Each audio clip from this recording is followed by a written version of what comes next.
Now, well, Chris from Texas there. You there, Chris? Hello, Chris. Oh, man. How are you? Doing good. How you doing? Getting by, yeah. Hey, great. Hey, I got a question for you regarding the Bible, the Scriptures.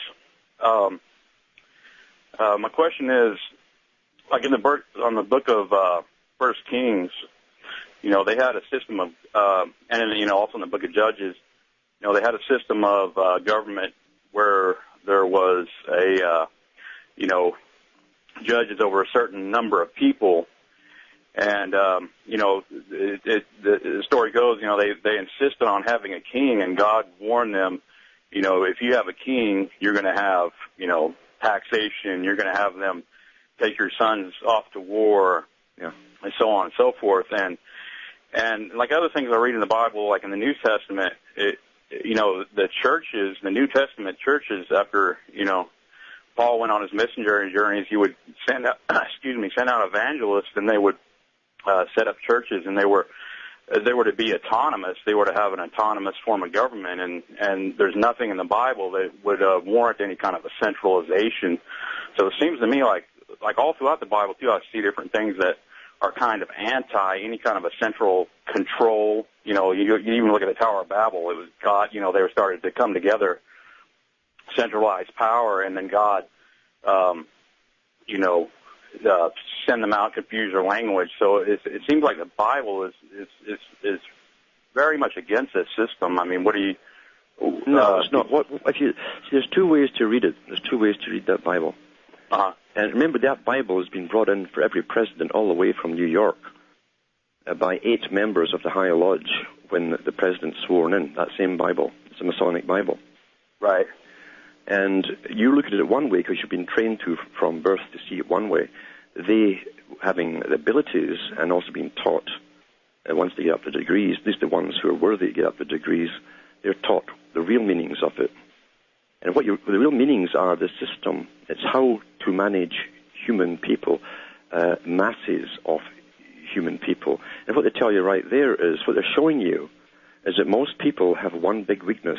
There are quite a few, actually, but that's one of them, in that they'd rather worship a human god that walks around and promises to take care of them, to do all for them. And that's where a king is. So they're telling you that they'll always go for this leader stuff, and if they get one, it's no different from voting for a prime minister or a president. It's the same thing. It's infantile.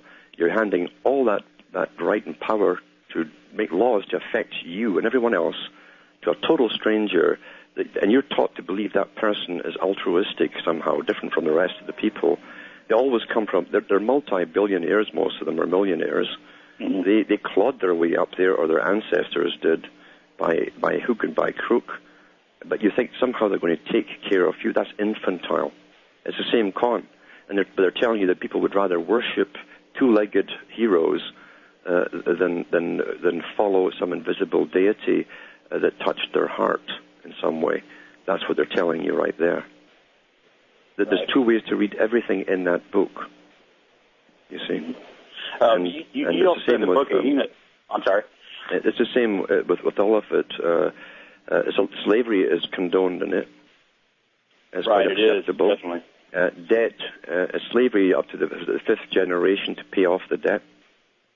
And if your child is born while you're in slavery, that child also belongs to the slave master. Right. There's a thousand things in there that, when you realize what it's all about, it's about control.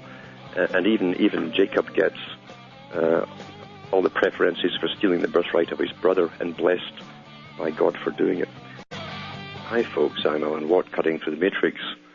And just to finish up that last caller there, I just wanted to mention that there's an esoteric side of the Bible. It's all through it. It's a rule book. That's why the Masons have it in their temples. That old black book, the book of the law. And if you understand how it works, it's telling you the system and what you are allowed to get away with in that system if you're a member of the right group. And that's why they use it in Freemasonry. And if you were to follow every rule in the Old Testament, you'd be in an awful, awful place of confusion. And I'll tell you a little joke about that, which is true. It's a true joke. before going to Patty. And this is from Leviticus, if you were to follow it, right? Leviticus 25, verse 44 states that I may indeed possess slaves. This is addressed to Dr. Laura, who's always quoting little bits, selective, mind you, of the particular Old Testament. So Leviticus 25:44 states that I may indeed purchase slaves, both male and females, provided they are purchased from neighboring nations. A friend of mine claims that this applies to Mexicans but not Canadians. Can you clarify why I can't own a Canadian? That's an open letter to Dr. Laura, who's always quoting selective parts. You could use all the other stuff she omits and ask her the questions. You cannot be selective. If you understand the system that existed back then, you'll understand the forces that are behind the system today.